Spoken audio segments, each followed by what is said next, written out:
I'm going to be showing you how to make usually what is the last PVC connection. You know, when you're gluing PVC pipes together, it's a little bit tricky because you always are losing the length of your slip joint as you go.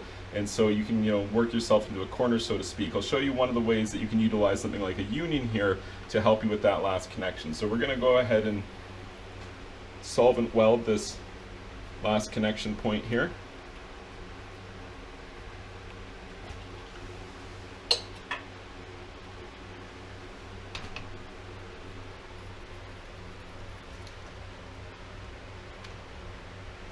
So as you make this connection, you twist as you push the pipes in together, but then I'm immediately going to spin the union shut.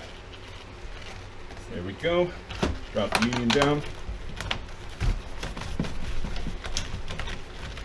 Make sure it's nice and tight.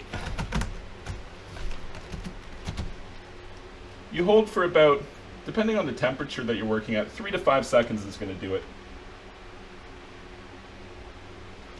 That should stop pulling out there.